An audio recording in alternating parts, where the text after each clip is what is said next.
그 야곱의 인생의 첫 번째 전환점이 뭐냐? 바로 베델이라고 하는 거예요. 우리가 잘 아는 것처럼 야곱은요, 형과 아버지를 속이고 장자로서 축복 기도를 받고 난 다음에 형이 자신을 죽이려고 하자 급하게 도망을 갑니다.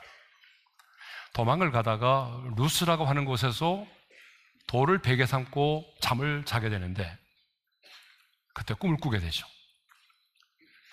사닥다리가 하늘까지 닿았고 그리고 천사들이 오르락 내리락 하는 꿈을 꾸게 됩니다. 그리고 하나님의 이런 음성을 듣게 됩니다.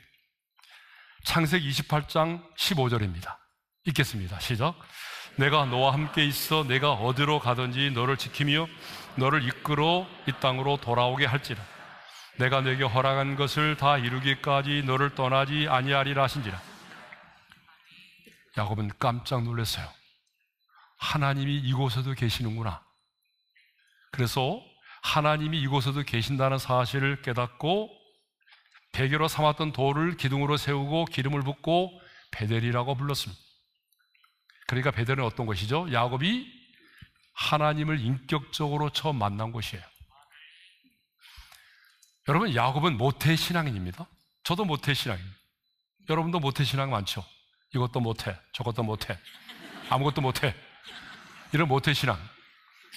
할아버지가 누구예요? 아브라함이에요. 예?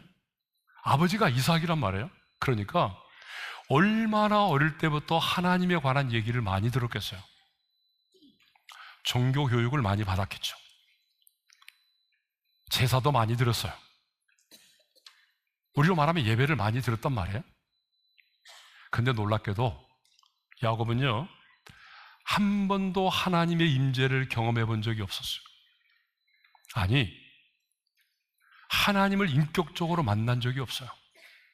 그런데 도망치는 자리, 실패의 자리, 아무도 나를 도와줄 수 없다라고 하는 그 외로움과 고독의 자리에서 하나님을 만났어요. 하나님을 만났을 뿐만 아니라 그분 앞에 소원까지 하게 됩니다. 그러니까 베델은 어떤 것이죠? 야곱의 인생의 첫 번째 전환점이 되는 곳입니다. 야곱의 인생의 두 번째 전환점이 뭐냐? 바로 야복강 나루터입니다. 잠실 나루터가 아니에요. 야복강 나루터예요. 응? 그래서 오늘은 야곱의 인생의 두 번째 전환점인 야복강 나루터에 대해서, 나루터의 은혜에 대해서 생각을 해보겠습니다. 그런데 이 야복강 나루터의 은혜를 우리가 이해하려면 야곱이 지금 고향으로 돌아오는 길에 이 야복강까지 오는 과정 속에서 어떤 일이 일어나는지를 알아야만이 야복강 나루터의 은혜를 이해할 수 있어요. 그래서 우리가 지난번에 잠깐 나눴는데 그 말씀을 다시 한번 좀 정리를 하겠습니다.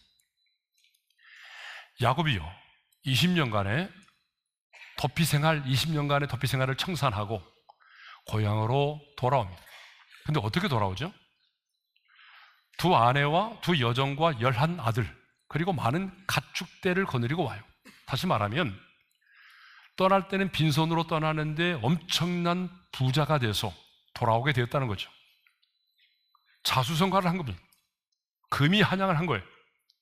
그러면 막 고향으로 돌아오면 설렘이 있어야 되잖아요. 그런데요, 고향으로 돌아오는 야곱의 마음이 힘이 답답하고 두려웠어요. 그래서 7절에 보게 되면 당시의 야곱의 심정을 이렇게 말하고 있어요. 읽겠습니다. 시작. 야곱이 심히 두렵고 답답하여. 여러분, 고향으로 돌아오는 야곱의 마음이 왜 이렇게 답답하고 두려웠을까요? 우리 잘 알잖아요. 20년 전에 자기를 죽이려고 했던 그 형을 만나야 되기 때문이죠. 그 형을 만난다고 생각해 보니까 자신의 마음이 막 답답하고 두려웠어요. 그런데 하나님은요, 야곱의 이런 마음을 이미 알고 계셨어요. 그래, 야곱이 고향으로 돌아오면 참 답답하겠다. 형을 만날 것에 대한 두려움도 있겠다. 하나님은 이걸 미리 아시고 야곱이 고향으로 돌아오는 그 길에 하나님의 사자, 하나님의 군대를 보내셨어요. 그게 바로 32장 1절의 말씀이잖아요. 자, 우리 한번 읽어볼까요? 시작. 야곱이 길을 가는데 하나님의 사자들이 그를 만난지라. 여기서 하나님의 사자는 하나님의 천사들, 하나님의 군대를 말하죠. 근데 야곱은요, 그 길에서 만난 그들이 하나님이 보낸 천사, 하나님의 군대임을 알아보았어요. 아, 하나님이 나를 지켜주시고 나를 보호하시려고 보냈구나. 하늘의 군대를 보내셨구나. 그래서 마하나임이라고 불렀어요. 여러분, 이런 하나님의 마하나임의 은혜를, 축복을 경험했지만 야곱은요, 자신의 형 에서가 자신을 만나기 위해서 지금 400인을 거느리고 온다는 소식을 듣는 순간에 또다시 마음이 무너졌어요. 또다시 답답함과 두려움 가운데 빠져들었어요. 그래서 자신의 전매 특허가 뭐죠? 야곱의 전매 특허가 뭔지 알아요? 머리 굴리는 것. 그래서 머리를 굴렸어요. 장깨를 부리기 시작하죠. 그래서 자신이 그동안 살아오면서 문제를 해결했던 자신의 삶의 방식대로 문제를 해결하고자 합니다. 그래서 어떻게 문제를 해결하고자 하죠? 첫째로 종들을 앞서 보내가지고 형 에서의 마음을 떠보고자 한 거죠. 일단 형의 마음이 어떤지를 알아봐야 돼. 그래서 종들을 보냈어요. 두 번째로 어떻게 했어요? 두 번째는요, 동행자와 가축을 두 대로 나누어서 앞서 보냅니다. 그래도 마음의 두려움이 사라지지 않으니까 이번에 기도합니다. 근데 나의 하나님께 기도하는 것이 아니라 조상들의 하나님께 기도합니다. 그 기도의 내용을 보니까 뭐예요? 약속하신 말씀대로 내게 은혜를 베풀어 주세요. 하나님이 내게 베풀어 주니 그 모든 은총으로 제가 부자가 되었습니다. 또 뭐라고 말합니까? 솔직하게 자기 심정을 말합니다. 형 에서가 나와 내 가족을 칠까 두렵습니다. 그러니 형의 손에서, 에서의 손에서 나를 건져내 주세요. 여러분, 기도만 보면은 정말 멋있는 기도 아니에요? 그럼 이렇게 기도를 했다면 두려움이 없어야 되잖아요. 기도라는 게 뭐예요? 맡기는 거잖아요. 근데 기도를 했는데 야곱의 마음은 여전히 두려움이 있었어요. 기도를 했는데. 그래서 어떻게 하죠? 기도가 끝나고 난 이후에 곧바로 550마리나 되는 많은 가축대들을 형들에게 보냅니다. 왜요? 이 많은 예물을 주어서 형의 마음을 움직이려고 했던 거죠. 그게 바로 20절 하반절이에요. 자, 20절 하반절의 말씀을 우리 함께 읽겠습니다. 다 같이요. 예물로 형의 감정을 푼 후에 대면하면 형이 혹시 나를 받아주리라 함이었더라. 여러분, 야곱은요, 하나님을 인격적으로 만난 적이 있어요. 20년 동안 하란에서 도피 생활을 하면서 정말 끝없이 하나님의 돌보심을 경험했어요. 그리고 돌아오는 길에도 마하나임의 축복을 경험했어요. 그리고 기도도 했어요. 그런데 현실이 바뀌어진 게 없거든요. 형 에서가 400인을 거느리고 자기를 만나러 온대요. 그러자 어떻게 했어요? 또다시 믿음이 무너졌어요. 현실 앞에서 또다시 흔들립니다. 두려워 떨기 시작합니다. 그래서 장깨를 부리죠. 자신이 살아왔던 삶의 방식대로 문제를 해결하고자 합니다. 믿음과 현실 사이에 엄청난 갭이 있었어요. 아니, 현실 속에서 그 믿음이 작동되지 않았어요. 그냥 믿음은 믿음이고 현실이 현실이었어요. 근데 오늘 본문을 보게 되면 하나님은 현실 앞에서 흔들리고 두려워 떨고 장깨를 부리는 이 야곱을요, 포기하지 않으시고 또 찾아오십니다. 사실 이쯤 되면요, 인내의 한계라는 게 있어요. 여러분, 우리도 인내의 한계가 있잖아요. 그래서 부부싸움 하다가 뭐라고 말하죠? 인내의 한계를 말하잖아요. 난 더 이상 못 참아. 여러분, 그렇게 부부싸움 하잖아요. 인내의 한계. 여러분, 하나님도 인내의 한계가 있을 법한데, 그런데 하나님은 이런 야곱을 포기하지 않으시고 다시 찾아와 주십니다. 다시 찾아오사 만나주시고 인생의 새로운 전환점이 될 수 있는 놀라운 은혜를 베풀어 주셨습니다. 이것이 바로 뭐예요? 이것이 바로 야복강 나루토의 은혜라고 하는 거죠. 그러면 야복강 나루터의 은혜가 뭐예요? 결론부터 좀 구체적으로 말씀드리면 야복강 나루터의 은혜는요, 이거예요. 그럼에도 불구하고 하나님이 야곱을 포기하지 않으시고 다시 찾아와서 야곱을 만나주시고 상상할 수 없는 은혜를 베풀어 주셨다는 거예요.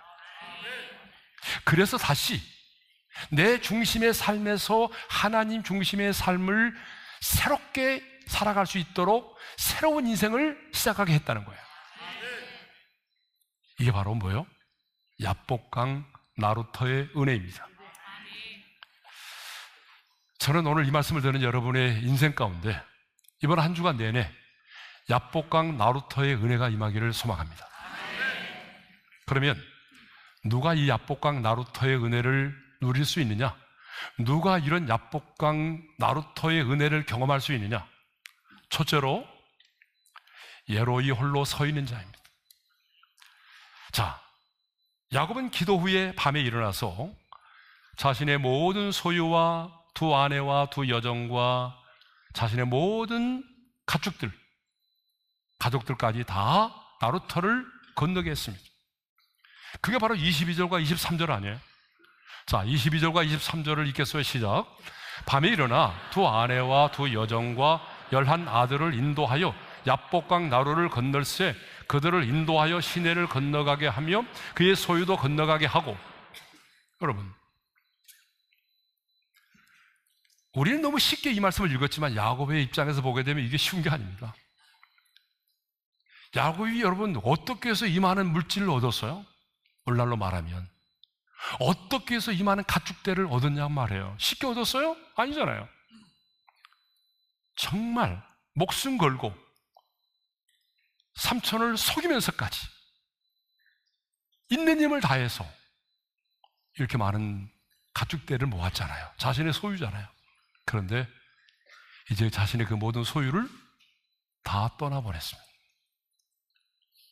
자신의 품에 있던 두 아내도 11 아들도 종도 다 떠나보냈습니다. 이제 의지할 수 있는 건 아무것도 없어요.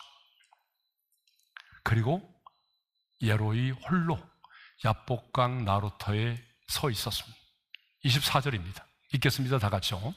야곱은 홀로 남았더니 어떤 사람이 날이 새도록 야곱과 씨름하다가,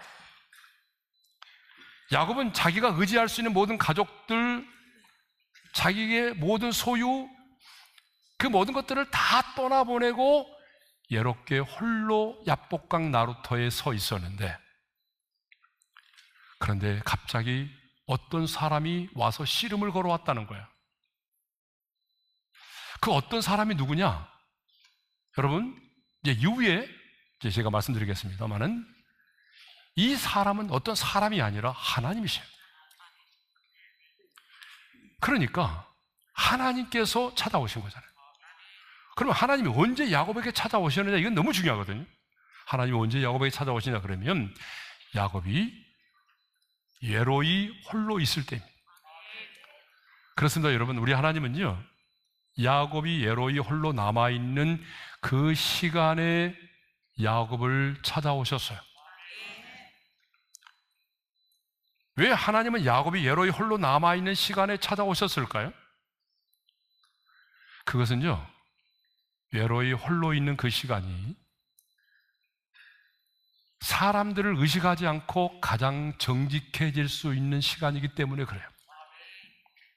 아니, 내 안에 가득 차 있는 탐욕과 욕망을 내려놓고 자신을 비울 수 있는 시간이기 때문에 그래요. 그래서요, 히브리어로 욥바라고 하는 이 야복이라고 하는 이 말은, 야복이라는 말은 비우다, 쏟아내다라고 하는 뜻을 가지고 있어요. 그러므로 여러분, 야복강 나루터는 어떤 것입니까? 내 안에 있는 욕망과 탐욕을 쏟아내고 내 자신을 비우는 것입니다. 야복강 나루터가 어떤 것입니까? 내 인생의 모든 가면을 벗어버리고 가장 정직하게 서 있는 것이에요. 아버지 집을 떠난 탕자가요, 여러분 언제 아버지의 집으로 돌아왔어요? 다 친구들이 떠나가버린 외로움과 고독의 자리에서, 돈이 떨어진 빈곤의 자리에서 그때 자기 자신을 본 거예요. 우리 아버지는 안 그런데 아버지의 품이 그리워졌어요. 친구들과 어울려 다닐 때가 아니라 친구들이 떠나가고 돈 떨어지고 외로움과 고독의 자리, 빈곤의 자리에 있을 때에 그때 비로소 이 집을 떠났던 탕자는 아버지의 집으로 돌아오게 됩니다. 그러므로 우리에게는 이와 같이 나 홀로 외로이 서는 시간이 필요합니다. 여러분, 이 말을 오해하시면 안 됩니다. 세상 사람들과 어울려 살지 말라는 그런 말이 아니에요. 여러분, 우리 하나님은요, 고독을 제일 싫어하세요. 그러니까 여러분이 고독 가운데 있는 거 좋아하지 않아요, 하나님은. 또 신앙생활의 무대는 세상이에요. 그러니까 주님 말씀하셨어요. 아버지께서 나를 보내신 것 같이 나도 너희를 보낸다. 내가 너희를 보냄이 양을 일 가운데 보낸 것 같다. 그러니까 우리는 세상 속으로 가야 돼요. 하나님은 고독을 싫어하기 때문에 돕는 배필을 지어주신 거예요. 그러나 우리가 이 세상 속에 들어가서 세상 사람들과 더불어 살아야 하지만 그래도 때로는 그 세상 속에 살아가지만 내 자신의 인생의 가면을 벗어버리고 야복강 나루터에 외로이 홀로 서야 할 때가 있다는 것입니다. 왜 그럴까요? 우리 하나님은요, 비움을 통해서만 채움의 은혜를 베풀어 주실 수 있기 때문에 그래요. 하나님께서 아무리 풍성한 은혜를 예비하셨을지라고 할지라도 비워지지 않으면 채움의 은혜가 임할 수가 없는 거예요. 그래서 여러분들이 야복강 나루터에서 여러분 안에 있는 수많은 욕망들을 쏟아내고 인생의 가면을 벗고 하나님 저 이런 놈입니다 정직하게 반응하고 그렇게 나아가면 그때 하나님께서 여러분의 인생 가운데 야복강 나루터의 은혜를 허락하신다는 것입니다. 두 번째로, 누가 야복강 나루터의 은혜를 경험할 수 있어요? 인생의 밤을 만난 자입니다. 자, 누가 만나요? 인생의 밤을 만난 자. 야곱은 인생의 밤에 야복강 나루터의 은혜를 경험을 했어요. 자, 밤에 일어나서 두 아내와 두 여종과 11 아들과 자기의 모든 소유를 다 건너게 했잖아요. 그리고 야곱이 야복강 나루터에 홀로 남아 있었는데 바로 그 시간이 밤이었다는 거예요. 24절의 말씀을 다시 한번 읽겠습니다. 시작. 야곱은 홀로 남았더니 어떤 사람이 날이 새도록 야곱과 씨름하다가, 자, 어떤 사람이 날이 새도록 씨름했다라고 하는 것은 야곱이 그 어떤 사람과 밤새도록 씨름을 했다는 거죠. 여러분, 씨름했다는 건 나중에 생각해 보겠지만 씨름이라고 하는 것은 막 삿발을 잡고 그렇게 했다는 말이 아니에요. 이 씨름이라고 하는 말은 기도를 말하는 거예요. 그러니까 야곱은 밤이 새도록 자신의 인생 가운데 찾아오신 하나님과 밤새도록 기도의 씨름을 했다는 얘기죠. 근데 여러분, 야곱이요, 20년 전에 아까 우리가 소두에 묵상했잖아요. 20년 전 처음으로 베델에서 하나님을 만났던 그 시간도 밤이었어요. 밤. 도망치는 야곱이 칠흑같이 어두운 그 밤에 애로움과 그 두려움 속에 돌을 베개 삼고 누워 잠을 자고 있을 때에 하나님이 찾아오셨잖아요. 그러니까 야곱의 인생의 첫 번째 전환점도 밤이었어요. 성경을 보게 되면 하나님은 많은 경우에 인생의 밤 가운데 우리를 찾아와 주시고 우리를 만나 주십니다. 여러분, 다윗도 보세요. 다윗도 언제 하나님이 나의 하나님 되심을 경험했나요? 잘 나갈 때입니까? 아니에요. 잘 나갈 때는 시험에 들었어요. 평범한 날이 아니었어요. 사울왕에 의해서 오랜 시간 동안 쫓겨다니면서 그 광야에서 밤을 지새우면서 믿었던 아들에게 배신을 당하여 배신을 당했던 그 인생의 괴로운 밤 속에서 하나님이 나의 하나님 되심을 경험한 거죠. 여러분, 욥도 언제 귀로만 들었던 하나님을 눈으로 뵙게 되었다라고 고백합니까? 잘 나갈 때가 아니었어요. 언제죠? 바로 인생의 밤이죠. 하루아침에 모든 재산을 잃어버리고 하루아침에 모든 자녀를 잃고 자신의 몸마저 병들어 있는 그 고통스럽고 괴로운 밤에 귀로만 들었던 하나님을 눈으로 뵙게 되는 거죠. 요나가 언제 하나님을 만났나요? 물고기 뱃속에서. 그 고통스러운 물고기 뱃속에 있으면서 그 밤에 주님을 만난 거죠. 성도 여러분, 이 우주에 낮과 밤이 있잖아요.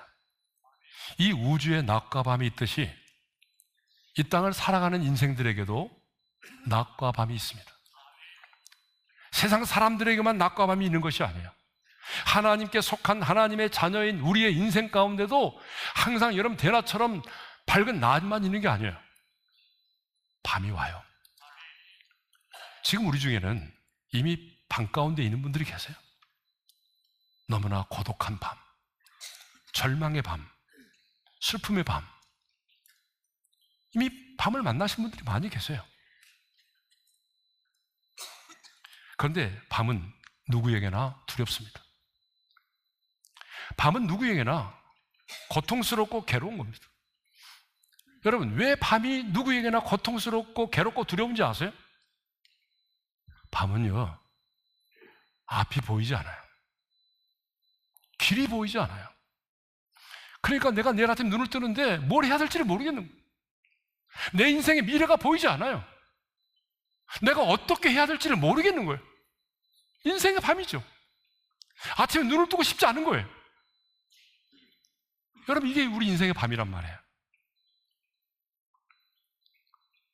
밤을 만나면 광야의 한복판에 나 홀로 있는 것처럼 느껴진단 말이죠. 누구도 내 곁에 있는 것처럼 보이지 않아요. 하나님께 속한 자는 인생의 밤이 너무나 힘들고 고통스럽고 괴롭지만 자포자기하는 것이 아니라 하나님의 사람은 그 인생의 밤 가운데 부르짖어 기도한다는 거예요.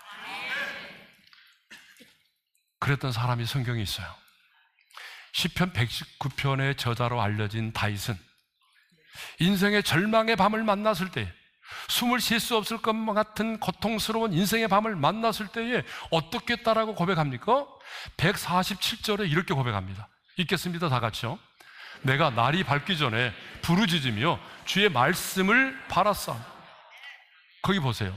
내가 날이 밝기 전에 부르짖었다고 말하죠. 여러분, 날이 밝기 전에가 뭐예요? 동이 트기 전에가 가장 어두운 거 아니에요? 내 인생의 가장 절망스럽고 어두운 시간, 그 밤에 하나님의 사람 다윗은 어떻게 했다고요? 부르짖었다고 말하잖아요. 그런데 여러분, 그냥 부르짖은 게 아니에요. 더 중요한 게 있어요. 부르짖는 것만이 중요한 게 아니에요. 이렇게 말하잖아요. 내가 날이 밝기 전에 부르짖으며, 그 다음에요, 주의 말씀을 바랐사오니. 하나님의 약속의 말씀을 붙들고 기도했다는 거 아니에요? 주님 내게 이렇게 약속하셨잖아요. 주님 내게 이 말씀을 주셨잖아요. 이 말씀대로 이루어 주세요. 이 말씀을 붙들고 그 인생의 밤에 기도했다는 거죠. 그래서 환난 날에 나를 부르라. 내가 너를 건지리니 네가 나를 영화롭게 하리라. 하나님의 사람은 인생의 밤을 만나면 부르짖어 기도하는 겁니다.